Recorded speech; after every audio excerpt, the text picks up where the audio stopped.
सतनाम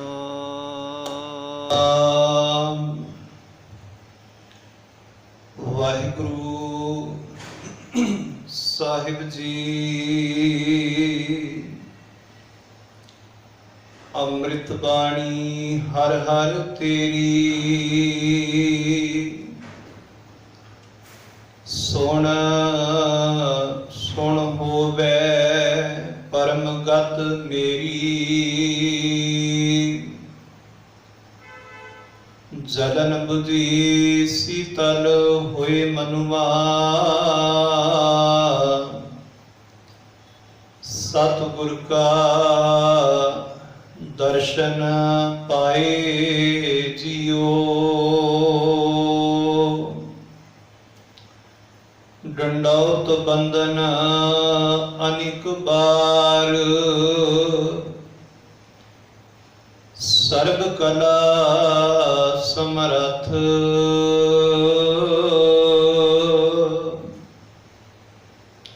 ढोलण ते राखो प्रभु, नानक दे कर हथ। परम सत्कारियो गुरु रूप गुरु प्यारी साध संगत जीओ, भागा माले हो निता प्रति गुरबाणी गुरमत की विचार सरन करके गुरबाणी नूं समझ के जीवन विच कमाउण दा आप जी यतन उदम करते हो। वख-वख बाणी दे विषय आप जी पिछले दिनों तो सरवण करते आ रहे हो। अज एक बहुत अहम विषा जिसनों आपां गुरबाणी की रोशनी अंदर विचारांगे समझांगे। अज के विषय का नाम है असल भूत प्रेत। एक तो भूत प्रेत ने जिसनों असी मानने हाँ, पर एक भूत प्रेत वो नहीं जिन्होंने बाणी मनती है। असी असल भूत प्रेत नूं समझण दा यतन करांगे कि असल विच भूत किहड़े ने, असल विच प्रेत किहड़े ने।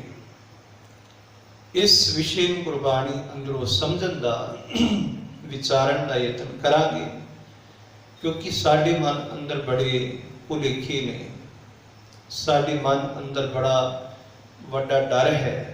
भूतां प्रेतां दी प्रथाएं बड़े भरम भी ने अति बहुत ज़्यादा साडी मन के अंदर डर भी है। जदों गुरबाणी नूं समझांगे विचारांगे ते जिथे साडे भरम भुलेखे दूर होणगे, उत्थे मानसिक डरां तो भी साडी खलासी होएगी, असीं आज़ाद होवांगे। आओ विषय नूं आरंभ करन तो पहला मन बिरतियां एकाग्र करदियां होइयां सारे ही रचना करो पवित्र। गुरु साहिब जी वालों बख्शिश की हुई प्यार भरी असीस गुरु फतेह नाल सांझ पाओ। सारे आखो जी वाहिगुरु जी का खालसा वाहिगुरु जी की फतेह। गुरबाणी के अंदर भूत शब्द भी आया है, प्रेत शब्द भी आया है, अति बेताल शब्द भी आया है। हुण ये शब्द बहुत पुरातन ने।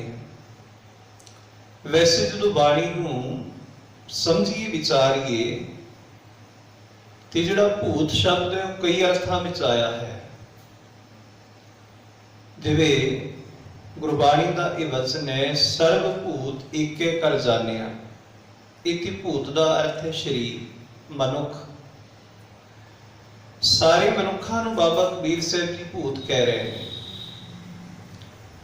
कि सारे मनुखा अंदर रब की जोत है। इत्थे भूत का अर्थ है शरीर। सार भूत सत हर को नाम। इस पंक्ति अंदर भी भूत शब्द आया है।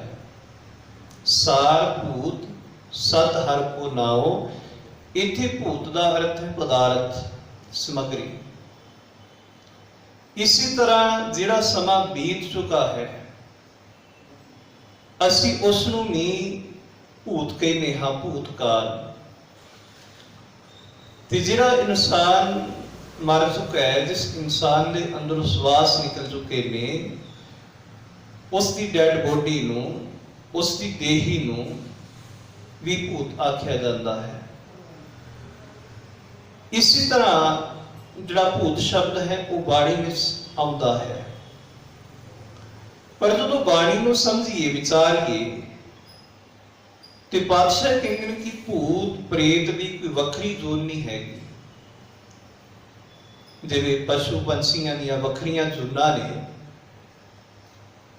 ਪਰ ਭੂਤ ਪ੍ਰੇਤ ਦੀ ਕੋਈ ਵੱਖਰੀ ਜੂਨ ਨਹੀਂ ਹੈਗੀ। ਤੇ ਭੂਤ ਪ੍ਰੇਤ ਫਿਰ ਹੈ ਕਿ ਜੇ ਵੱਖਰੀ ਜੂਨ ਨਹੀਂ ਹੈਗੀ। ਸਭ ਤੋਂ ਪਹਿਲਾਂ ਅਸੀਂ ਆਪਣੀ ਮਨੌਤ ਨੂੰ ਸਮਝਣ ਦਾ ਯਤਨ ਕਰੀਏ, ਜੋ ਸਾਡੇ ਭਰਮੀ ਲੋਕਾਂ ਦੀ ਮਨੌਤ ਹੈ। ਜੋ ਅਸੀਂ ਭਰਮੀ ਲੋਕ ਜਿਹੜਾ ਨਜ਼ਰੀਆ ਭੂਤ ਪ੍ਰੇਤਾਂ ਦੇ ਪ੍ਰਥਾਏ ਅਸੀਂ ਰੱਖਦੇ ਆ, ਜੋ ਸਾਡੀ ਸੋਚ ਹੈ, ਸਭ ਤੋਂ ਪਹਿਲਾਂ ਉਸ ਨੂੰ ਸਮਝੀਏ।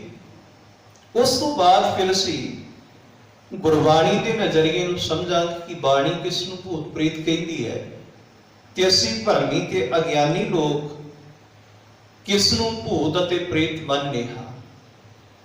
ਹੁਣ ਅਸੀਂ ਜਿਸ ਨੂੰ ਭੂਤ ਪ੍ਰੇਤ ਕਹਿੰਦੇ ਹਾਂ, ਕਿ ਜਿਹੜਾ ਇਨਸਾਨ ਮਰਦਾ ਹੈ, ਉਹਦੀ ਜੋ ਆਤਮਾ ਹੁੰਦੀ ਹੈ, ਉਸ ਆਤਮਾ ਨੂੰ ਅੱਗੇ ਕੋਈ ਜਗ੍ਹਾ ਨਹੀਂ ਮਿਲਦੀ, ਤੇ ਉਹ ਆਤਮਾ ਭਟਕਦੀ ਹੈ। ਤੇ ਅਸੀਂ ਉਸ ਭਟਕਦੀ ਹੋਈ ਆਤਮਾ ਨੂੰ ਭੂਤ ਕਹਿੰਦੇ ਹਾਂ, ਪ੍ਰੇਤ ਕਹਿੰਦੇ ਹਾਂ, ਕਿ ਜਿਹੜੀ ਭਟਕਦੀ ਹੋਈ ਆਤਮਾ ਹੈ, ਇਹ ਭੂਤ ਹੈ, ਪ੍ਰੇਤ ਹੈ। ਇਹ ਸਾਡੀ ਮਨੌਤ ਹੈ, ਇਹ ਸਾਡੀ ਵਿਚਾਰ ਹੈ। ਤੇ ਕਈ ਵਾਰੀ ਜਿਹੜਾ ਇਨਸਾਨ ਪਾਗਲਾਂ ਵਾਲੀਆਂ ਹਰਕਤਾਂ ਕਰਦਾ ਹੈ, ਤੇ ਅਸੀਂ ਕਹਿੰਦੇ ਕਿ ਇਸ ਇਨਸਾਨ ਦੇ ਅੰਦਰ ਕੀ ਭੂਤ ਆ ਗਿਆ ਹੈ, ਇਸ ਇਨਸਾਨ ਦੇ ਅੰਦਰ ਪ੍ਰੇਤ ਆ ਗਿਆ ਹੈ, ਕਿਉਂਕਿ ਇਹ ਇਨਸਾਨ ਗਲਤ ਹਰਕਤਾਂ ਕਰ ਰਿਹਾ ਹੈ, ਅਚਰਜ ਹਰਕਤਾਂ ਕਰ ਰਿਹਾ ਹੈ, ਪਾਗਲਾਂ ਵਾਲੀਆਂ ਹਰਕਤਾਂ ਕਰ ਰਿਹਾ ਹੈ। ਤੇ ਅਸੀਂ ਕਹਿੰਦੇ ਆ ਇਸ ਦੇ ਅੰਦਰ ਭੂਤ ਆ ਗਿਆ ਹੈ।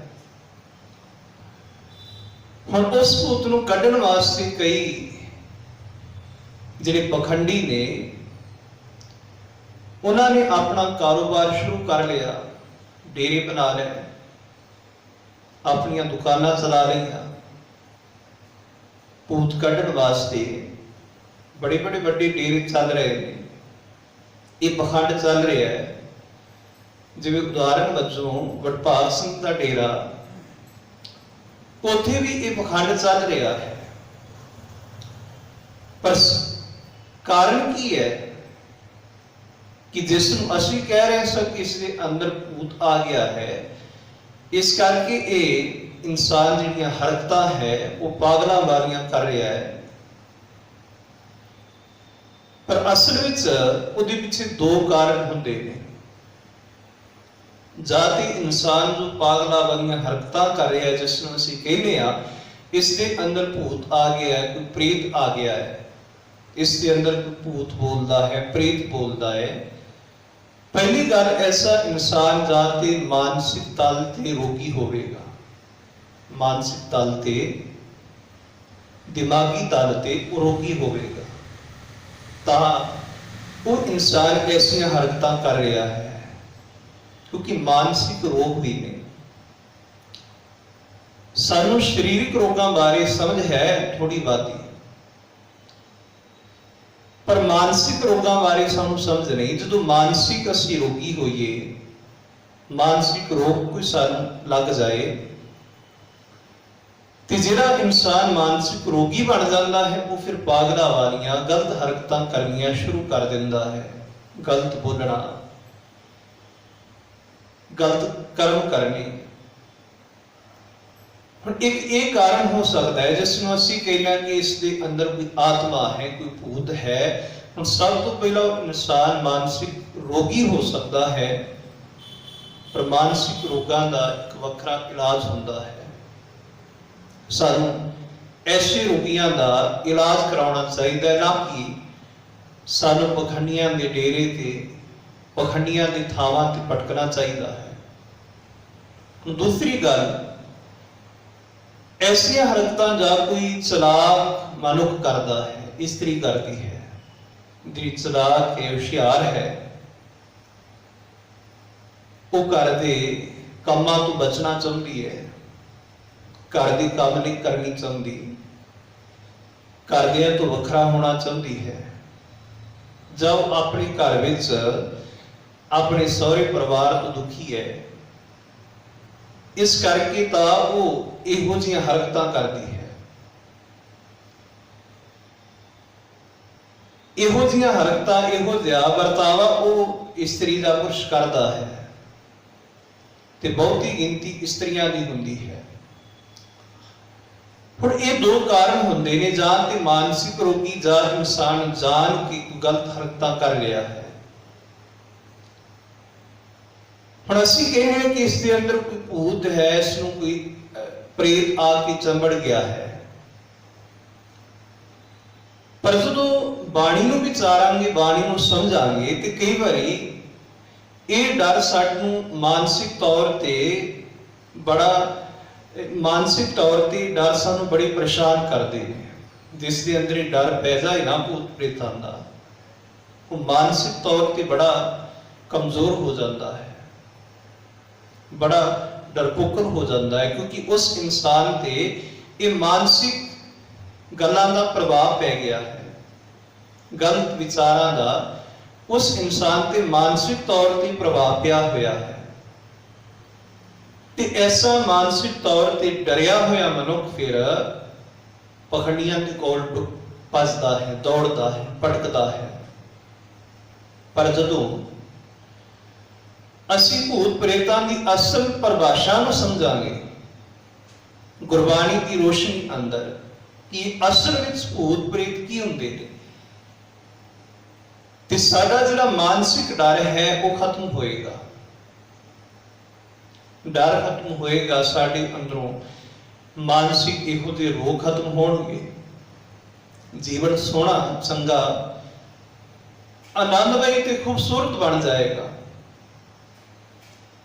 ਤੇ ਜੇ ਇਹ ਡਰ ਸਾਡੇ ਅੰਦਰੋਂ ਖਤਮ ਨਾ ਹੋਏ, ਜੇ ਇਹ ਭਰਮ ਤੇ ਭੁਲੇਖੇ ਸਾਡੇ ਅੰਦਰੋਂ ਖਤਮ ਨਾ ਹੋਏ, ਫਿਰ ਕਿਤੇ ਨਾ ਕਿਤੇ ਅਸੀਂ ਵੀ ਮਾਨਸਿਕ ਤੌਰ ਤੇ ਰੋਗੀ ਹੋ ਜਾਵਾਂਗੇ। ਹੁਣ ਪਾਤਸ਼ਾਹ ਜੀ ਦੀ ਬਾਣੀ ਨੂੰ ਪੜ੍ਹੀਏ ਤੇ ਬੇਅੰਤ ਵਾਰੀ ਗੁਰਦੇਵ ਸੱਚੇ ਪਾਤਸ਼ਾਹ ਜੀ ਨੇ ਬਾਣੀ ਅੰਦਰ ਹੀ ਭੂਤ ਪ੍ਰੇਤ ਤੇ ਬੇਤਾਲ ਸ਼ਬਦ ਵਰਤਿਆ ਹੈ। ਪਰ ਪਾਤਸ਼ਾਹ ਕਿਤੇ ਵੀ ਇਹ ਨਹੀਂ ਕਹਿ ਰਹੇ ਕਿ ਭੂਤ ਅਤੇ ਪ੍ਰੇਤ ਕੋਈ ਵੱਖਰੀ ਜੋਨ ਹੈ, ਨਹੀਂ ਕਹਿ ਰਹੇ, ਤੇ ਨਾ ਹੀ ਬਾਣੀ ਕਿਸੇ ਵੱਖਰੀ ਜ਼ੋਨ ਨੂੰ ਮੰਨਦੀ ਹੈ ਕਿ ਭੂਤ ਅਤੇ ਪ੍ਰੇਤ ਦੀ ਕੋਈ ਵੱਖਰੀ ਜ਼ੋਨ ਹੁੰਦੀ ਹੈ। ਤੇ ਪਾਤਸ਼ਾਹ ਜੀ ਦੀ ਬਾਣੀ ਦਾ ਕੀ ਦ੍ਰਿਸ਼ਟੀਕੋਣ ਹੈ, ਕਿਉਂਕਿ ਬਾਣੀ ਸਾਡੇ ਵਾਸਤੇ ਸਰਵੋਤਮ ਹੈ, ਬਾਣੀ ਸੱਚ ਦਾ ਗਿਆਨ ਹੈ। ਤੇ ਜੇ ਬਾਣੀ ਨੂੰ ਸਮਝਾਂਗੇ ਤੇ ਇਸ ਸੱਚ ਦੇ ਗਿਆਨ ਨੂੰ, ਸੱਚ ਦੀ ਵਿਚਾਰ ਨੂੰ ਸਮਝਾਂਗੇ, ਤੇ ਸਾਡੇ ਅੰਦਰੋਂ ਇਹ ਭਰਮ ਤੇ ਭੁਲੇਖੇ ਦੂਰ ਹੋਣਗੇ। ਬਾਣੀ ਕਹਿੰਦੀ ਕੋਈ ਭੂਤ ਪ੍ਰੇਤ ਦੀ ਵੱਖਰੀ ਜ਼ੋਨ ਨਹੀਂ, ਭੂਤ ਤੇ ਪ੍ਰੇਤ ਇੱਕ ਸੁਭਾਅ ਹੈ, ਇੱਕ ਬਿਰਤੀ ਹੈ। ਜਿਵੇਂ ਬਾਣੀ ਪਸ਼ੂ ਬਿਰਤੀ ਦੀ ਗੱਲ ਕਰਦੀ ਹੈ, ਕਰਤੂਤ ਪਸ਼ੂ ਕੀ ਮਾਨਸ ਜਾਤ। ਜਿਵੇਂ ਸਤਿਗੁਰਾਂ ਦੀ ਬਾਣੀ ਆਖਦੀ ਹੈ, ਨਾਨਕ ਤੇਲ ਨਾਲ ਅਸਲ ਖਰ, ਖਰ ਦਾ ਅਰਥ ਗਧਾ। ਹੁਣ ਬਾਣੀ ਕਹਿ ਰਹੀ ਅਸਲ ਗਧਾ ਉਹ ਨਹੀਂ ਹੈਗਾ ਜਿਸ ਨੂੰ ਅਸੀਂ ਕਹਿੰਦੇ ਹਾਂ ਅਸਲ ਗਧਾ ਕੀ ਮਨੁੱਖ ਹੈ। ਇਸੇ ਤਰ੍ਹਾਂ ਬਾਣੀ ਸਮਝਾਉਂਦੀ ਹੈ ਕਿ ਜਿਸ ਨੂੰ ਅਸੀਂ ਭੂਤ ਪ੍ਰੇਤ ਮੰਨਦੇ ਹਾਂ ਭਾਈ, ਉਹ ਅਸਲ ਵਿੱਚ ਭੂਤ ਪ੍ਰੇਤ ਨਹੀਂ ਹੈਗੇ। ਅਸਲ ਭੂਤ ਅਤੇ ਪ੍ਰੇਤ ਮਨੁੱਖ ਹੈ। ਤੇ ਪਾਤਸ਼ਾਹ ਕਹਿੰਦੇ ਨੇ ਮਨੁੱਖ ਭੂਤ ਕਿਵੇਂ ਬਣਦਾ ਹੈ, ਮਨੁੱਖ ਪ੍ਰੇਤ ਕਿਵੇਂ ਬਣਦਾ ਹੈ, ਤੇ ਕਿਵੇਂ ਭੂਤ ਪ੍ਰੇਤ ਬਣ ਕੇ ਇਹ ਲੋਕਾਂ ਨੂੰ ਚੰਬੜਦਾ ਹੈ, ਕਿਵੇਂ ਇਹ ਲੋਕਾਂ ਦਾ ਖੂਨ ਪੀਂਦਾ ਹੈ, ਕਿਵੇਂ ਇਹ ਲੋਕਾਂ ਨੂੰ ਦੁਖੀ ਕਰਦਾ ਹੈ। ਇਹ ਕਦੋਂ ਭੂਤ ਤੇ ਪ੍ਰੇਤ ਬਣਦਾ ਹੈ, ਅਸੀਂ ਕਦੋਂ ਭੂਤ ਪ੍ਰੇਤ ਬਣਨੇ ਹਾਂ, ਬਾਣੀ ਤੋਂ ਸਮਝਾਂਗੇ। ਪਾਤਸ਼ਾਹ ਜੀ ਦੀ ਬਾਣੀ ਦਾ ਉਪਦੇਸ਼ ਹੈ, ਕਲੀ ਅੰਦਰ ਨਾਨਕਾ ਜਿਨ੍ਹਾਂ ਦਾ ਉਤਾਰ, ਪੁੱਤ ਜਨੋਰਾ ਧੀ ਜਨੋਰੀ ਜ਼ੋਰੂ ਜਿਨ੍ਹਾਂ ਦਾ ਸਿਤਾਰ। ਪਾਤਸ਼ਾਹ ਕਹਿੰਦੇ ਨੇ ਭਾਈ, ਜੋ ਇਸ ਸੰਸਾਰ ਵਿੱਚ ਜਨਮ ਲੈ ਕੇ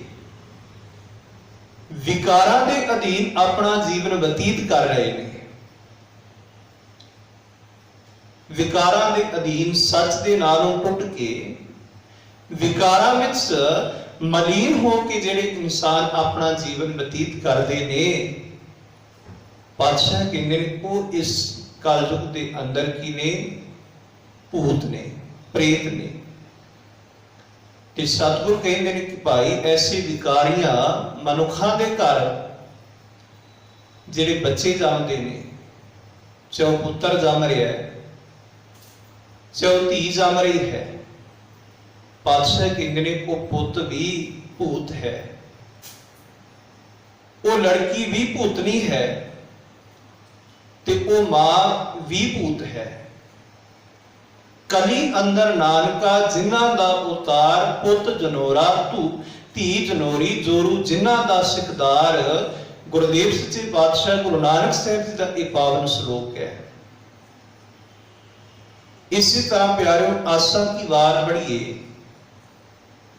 ਤੇ ਉਹਦੇ ਅੰਦਰ ਪਾਤਸ਼ਾਹ ਆਖਦੇ ਨੇ ਕਿ ਜਿਹੜਾ ਇਨਸਾਨ ਸੱਚ ਦੇ ਨਾਲ ਟੁੱਟਿਆ ਹੋਇਆ ਹੈ, ਜਿਹੜਾ ਇਨਸਾਨ ਝੂਠ ਤੇ ਕੂੜ ਵਿੱਚ ਆਪਣਾ ਜੀਵਨ ਜਿਉ ਰਿਹਾ ਹੈ, ਗੁਰੂ ਪਾਤਸ਼ਾਹ ਕਹਿੰਦੇ ਨੇ ਉਹ ਭੂਤ ਤੇ ਪ੍ਰੇਤ ਹੈ। ਸਤਿਗੁਰਾਂ ਨੇ ਉੱਥੇ ਸ਼ਬਦ ਬੇਤਾਲ ਵਰਤਿਆ ਹੈ, ਸੱਚ ਕਾਲ ਕੂੜ ਵਰਤਿਆ, ਕਲ ਕਾਲਖ ਬੇਤਾਲ। ਬੇਤਾਲ ਦਾ ਅਰਥ ਵੀ ਭੂਤ ਪ੍ਰੇਤ। ਜੇ ਸਾਡੇ ਅੰਦਰੋਂ ਸੱਚ ਦਾ ਕਾਲ ਜਦੋਂ ਪੈਂਦਾ ਹੈ, ਸਾਡੇ ਅੰਦਰ ਕੂੜ ਦਾ ਵਰਤਾਵਾ ਜਦੋਂ ਹਾਵੀ ਹੋ ਜਾਂਦਾ ਹੈ, ਤੇ ਬਾਦਸ਼ਾਹ ਕਹਿੰਦੇ ਨੇ ਕਿ ਸੱਚ ਦੇ ਨਾਲੋਂ ਟੁੱਟਾ ਹੋਇਆ ਇਨਸਾਨ ਹੀ ਅਸਲ ਵਿੱਚ ਕੀ ਹੈ? ਭੂਤ ਤੇ ਪ੍ਰੇਤ ਹੈ।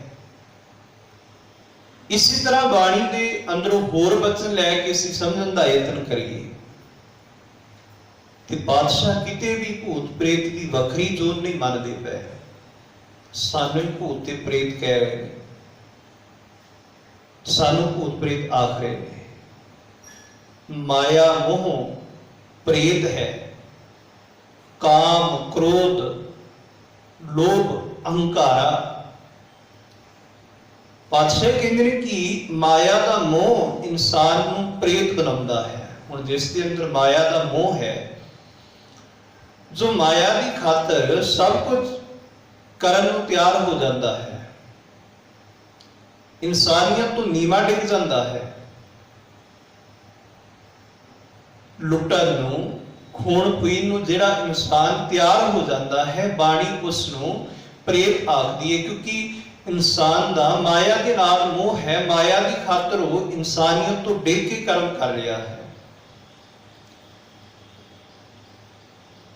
ਹੁਣ ਜਿਹੜਾ ਡਾਕਟਰ ਗੁਰਦੇ ਕੱਢ ਕੇ ਵੇਚ ਰਿਹਾ ਹੈ, ਮਰੇ ਹੋਏ ਮਨੁੱਖ ਦਾ ਵੀ ਦਿਲ ਬਣਾ ਰਿਹਾ ਹੈ, ਕਿਉਂ ਬਣਾ ਰਿਹਾ ਹੈ? ਗੁਰਦੇ ਕਿਉਂ ਵੇਚੀ? ਮਾਇਆ ਖਾਤਰ। ਮੁਰਦੇ ਦਾ ਦਿਲ ਕਿਉਂ ਬਣਾ ਰਿਹਾ ਹੈ? ਕਿਉਂਕਿ ਮਾਇਆ ਆਏਗੀ, ਜਿੰਨਾ ਉਸਰ ਮੁਰਦਾ ਉਹਦੀ ਬੈੱਡ ਤੇ ਰਹੇਗਾ, ਮੀਟਰ ਚੱਲੇਗਾ। ਹੁਣ ਪਾਤਸ਼ਾਹ ਕਹਿੰਦੇ ਨੇ ਇਸ ਨੂੰ ਅਸੀਂ ਇਨਸਾਨ ਸਮਝਾਂਗੇ, ਸਤਿਗੁਰ ਕਹਿੰਦੇ ਨੇ ਭਾਈ ਇਹ ਤੇ ਪ੍ਰੇਤ ਹੈ।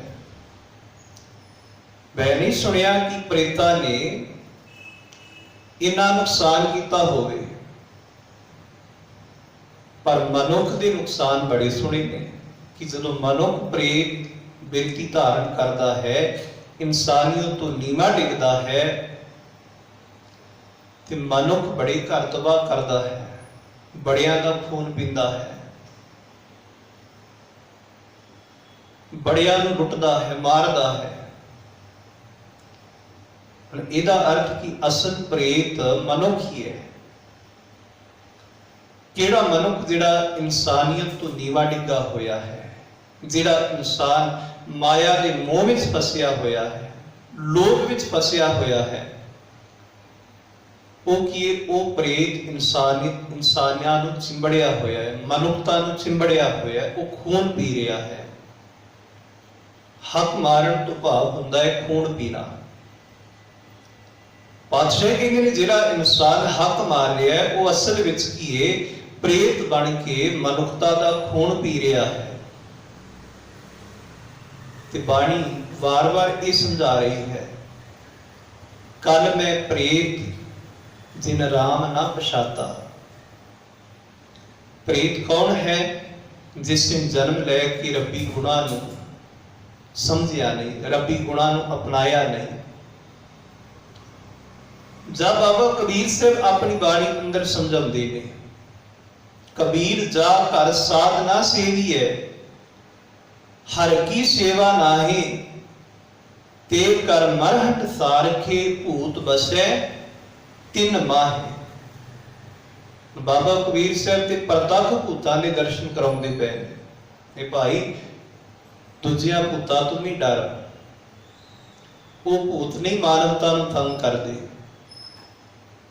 पर वो भूत बड़े तंग करते ने जिहड़े सच दे नालों टुट जाते हैं। ये कबीर जिस घर अंदर नेक पुरुषां दी सेवा नहीं, रब जी की सिफत सलाह नहीं हैगी, ते बाबा कबीर साहब आखदे ने मैं उसनूं घर नहीं मानदा। वो घर नहीं, वो असल विच मसान है, शमशान घाट है, वो घर नहीं। ਤੇ ਬਾਬਾ ਕਬੀਰ ਸਾਹਿਬ ਆਖਦੇ ਉਹਨਾਂ ਘਰਾਂ ਵਿੱਚ ਮਨੁੱਖ ਨਹੀਂ ਵਸਦੇ, ਇਨਸਾਨ ਨਹੀਂ ਵਸਦਾ ਉਹਨਾਂ ਘਰਾਂ ਵਿੱਚ, ਮਨੁੱਖ ਨਹੀਂ ਵਸਦਾ। ਉਹਨਾਂ ਘਰਾਂ ਵਿੱਚ ਅਸਲ ਵਿੱਚ ਭੂਤ ਵਸ ਰਹੇ ਨੇ। ਭੂਤ ਵਸ ਰਹੇ ਨੇ। ਕਿਉਂ ਵਸ ਰਹੇ ਨੇ? ਕਿਉਂਕਿ ਜ਼ਿੰਦਗੀ ਅੰਦਰ ਸੇਵਾ ਨਹੀਂ ਹੈਗੀ, ਰੱਬ ਜੀ ਦੀ ਸਿਫਤ ਸਲਾਹ ਨਹੀਂ ਹੈਗੀ। इस करके बाबा कबीर साहब आखते ने वो घर मसाणा दे तुल ने, ते उन्हां घरां विच मनुख नहीं वस रहे, उन्हां घरां विच भूत अते प्रेत वस रहे ने। पर पातशाह जी की बाणी नूं पढ़िए, विचारिए, ते सानूं ये भी उपदेश मिलता है कि भाई पूरे गुरु की इन्नी समर्था है, इन्नी ताकत है। सतगुरु जी भूतां नूं देवते बना दिंदे ने। साडे वर्गे जिहड़े भूत ने ना, प्रेत ने, जिहड़े चिंबड़े हुए ने, ते सब जे वो गुरु की शरण में आ जान, गुरु नाल जुड़ जान, ते बादशाह ऐसे भूतां ते प्रेतां नूं देवते बना दिंदे ने। भाई गुरदास जी कहंदे ने ये मेरे गुरु की महिमा है, मेरे गुरु की वडियाई है। पशु प्रेतो देव कर पूरे सतगुर की वडियाई। मेरा पूरा गुरु, मेरा पूरा सतगुर पशुआं प्रेतां तो देवते बना दिंदा है। ये मेरे गुरु की वडियाई है, ये मेरे गुरु की महिमा है। इसी तरह होर बाणी के अंदरों असीं वचन पढ़िए। पातशाह कहंदे ने मृतक को पायो तन सासा, बिछरुत आन मिलाया, पशु प्रेत मुगत पै स्रोते, हर नामा मुख गाया, पूरे गुरु की देख वडाई। पातशाह कहते ने पूरे गुरु की वडियाई देखिए, ऐसी महिमा है मेरे सतगुर दी। जिहड़े आत्मिक तल ते मरे हुए हुंदे ने, गुरु उन्हां विच जिंद पा दिंदा है, इंसानियत जगा दिंदा है मेरा गुरु। ते जिहड़े इंसान पशु प्रेतां दे अधीन जीवन जिउ रहे सन, पशु बन के, प्रेत बन के जिउ रहे सन,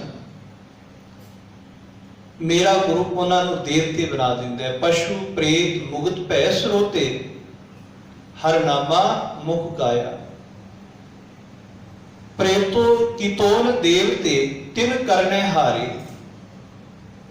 बादशाह प्रेतां तो देवते बना दिंदा है। तो लंबे की धरती ते प्रेत रह रहा सी, जिहड़ा चिंबड़िया होया सी, जिसनों लोग सज्जन कहते सन पर है ठग सी। वो की सी? वो असल विच भूत सी, प्रेत सी,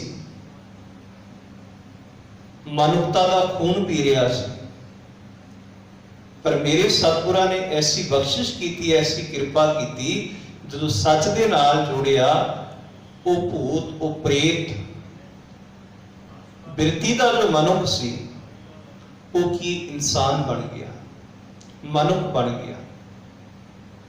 कौड़ा राक्षस वर्गा जो भूत सी, जिउंदियां जिवें मनुखां नूं तेल दे अंदर साड़ दिंदा सी, ऐसे भूत नूं, ऐसी प्रेत वाली बिरती नूं मेरे सतगुरां ने देवता बना दिता। पर साडा जिहड़ा ध्यान है ना, साडी जो मनौत है, मैं आरंभ विच बेनती की सी कि असीं किसी भटकदी आत्मा नूं भूत कहने हां, पर बाणी अंदर किते भी ऐसियां आत्मावां नूं भूत नहीं आख्या गया। ये साडा भरम है, ये साडे मानसिक डर ने, पर बाणी नहीं कहती। जिवें सुखमनी साहिब के अंदर भी बचन आउंदा है, जदों असीं असल भूत प्रेत की परिभाषा नूं समझांगे कि बाणी किस नूं भूत आख रही है, प्रेत आख रही है, फिर सारे बाणी के वचन क्लीयर हो जाएंगे। कई कोट भूत प्रेत मिर्गाच ये जो वचन आ रहा है, हुण पातशाह कहंदे भाई पता नहीं किन्ने को ने, जिहड़े मिर्गास का अर्थ है जिहड़े खून पीण वाले ने, जुल्म करने वाले ने। भूत प्रेत का अर्थ है जिहड़े लोकां नूं चिंबड़े हुए ने, मनुखता का लहू पी रहे हैं। वो पता नहीं किन्ने को ने, उन्हां दी गिनती नहीं हैगी। पर बाणी किते भी ऐसियां भटकदियां आत्मावां भूत नहीं कह रही,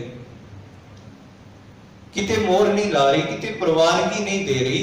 ये जिहड़ी प्रचलित मनोवता सनिक मनुखता के अंदर डर पाया होया सी, ये दूसरे धर्मां अंदर सी।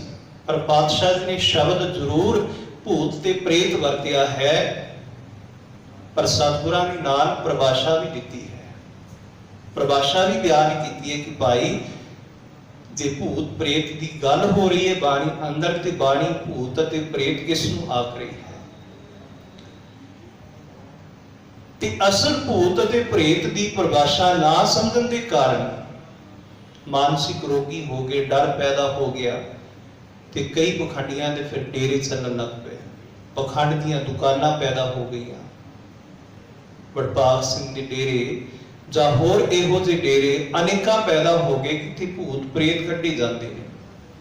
पर असल विच वो इंसान मानसिक रोगी हुंदे ने, उन्हां दा इलाज होना चाहिए है, ना कि ऐसे भरमां विच पै के असीं खुआर होइए, असीं लुटे जाइए। पर जदों सतगुरां दी बाणी विचारांगे, समझांगे, तो फिर सारे साडे विषय क्लीयर हो जाएंगे। जिवें एक इतिहास के अंदर भी घटना आती है ना, एक नौजवान लड़का सी, उसके माता पिता उसनों गुरु गोबिंद सिंह महाराज जी के कोल लैके आए। पातशाह ये बहुत तंग करता है, ये बड़ा कलेश करता है, घर विच लगता है इसनों कोई चीज चंबड़ी हुई है, क्योंकि असीं उसने कहने हैं कि इसनों कोई चंबड़िया जो तंग करता होवे, दुख दिंदा होवे, माँ प्यो नूं गलत हरकतां करता होवे, ते असीं कहने हैं कि इसनों कोई चीज चंबड़ गई है। बादशाह इसनों कोई भूत प्रेत आत्मा चंबड़ी हुई है। ते बादशाह उसनों सामने खिलार के पुछते ने, हाँ भाई की गल है, कि कभी बाणी का पाठ किया है, सेवा की है? नहीं बादशाह, ना सेवा कभी की है, ना कभी सत्संगत की है, ते ना ही कभी बाणी पढ़ी है, ते ना ही कभी बाणी सुनी है। ते बादशाह हस के कहते ने, तेनों की भूत चंबड़ने ने, तू तो आप ही भूत है। तेनों भूत थोड़ा चंबड़ने ने, तू आप भूत है, ते तू ही चंबड़िया होया है, क्योंकि तू चंगे गुणां नूं ते धारण कीता नहीं हैगा, कदी सेवा नहीं की जिस दे नाल मन नूं शांति मिले। कदी सत्संगत नहीं की, कदी बाणी पढ़ी नहीं, सुनी नहीं, तेदू ते आप भूत ऐसे भूत अनेका ने। ऐसे भूत बड़े माँ प्यो नूं चंबड़े हुए ने, जो माँ प्यो नूं तंग करके रखते हैं, खून पी के रखते हैं। तो उन्होंने किसी दूसरे भूतों को थोड़ा डर है, उन्होंने वास्ते पुत्र ही भूत है। किसी स्त्री वास्ते उहदा पति भूत बनया होया है, दिन रात अपनी पत्नी नूं मारदा है, कुटदा है। ते उहदे वास्ते किहड़ा असल भूत है। ते कई बड़े बड़े मंत्री, बड़े बड़े अहुदेदार, राजनीतिक लोग, वो सारी प्रजा वास्ते भूत बने हुंदे ने। प्रजा दे हक खोंदे ने, प्रजा दे खून पी भी जाते हैं, जिसनूं पातशाह आखदे ने राजेशी मुकदम कुत्ते, जायज गायन बैठे सुते, चाकर नहंदा पायन घाओ, रत तित कुटियो चट जाओ। हुण जिहड़े मनुखता दा खून पी रहे ने, पातशाह कहंदे भाई असल प्रेत वो ने। उन्हां प्रेतां वल ध्यान करिए, उन्हां प्रेतां नूं समाज चों बाहर करिए, जिहड़े असल भूत बन के साडा लोकां दा खून पी रहे ने, सानूं लुट रहे ने। पर पातशाह कहंदे ने भाई जिहड़े सच नाल रब्बी गुणां दे नाल जुड़दे ने ना, वो ऐसे प्रेत बिरती वाले मनुख देवते बन जांदे ने। बलिहारी गुरे अपने दिहाड़ी सदवार, जिन मानस ते देवते किए, करतना लागी वार, पशु प्रेत देव कर, पूरे सतगुर की वडियाई। ये मेरे गुरु की महिमा है। गुरु पातशाह देव पशुआं नूं, प्रेतां नूं देवते बना दिंदे ने। सो बाणी नूं समझ के असीं दूसरे भूतां प्रेतां दे भरमां चों बचीए, इस पखंड चों बचीए। ते क्योंकि ये मानसिक रोग ने, ते साडे अंदर ये रोग, ये भरम साडे अंदर डर पैदा करते हैं। इस डर के अधीन ही असीं फिर थां थां ते भटकने आ। जदों बाणी नूं समझांगे, जिथे भरम भुलेखे दूर होणगे साडे, उत्थे साडे अंदरों ये अज्ञानता का डर, ये भी साडे अंदरों खत्म होएगा। गुरु साहिब कृपा कर।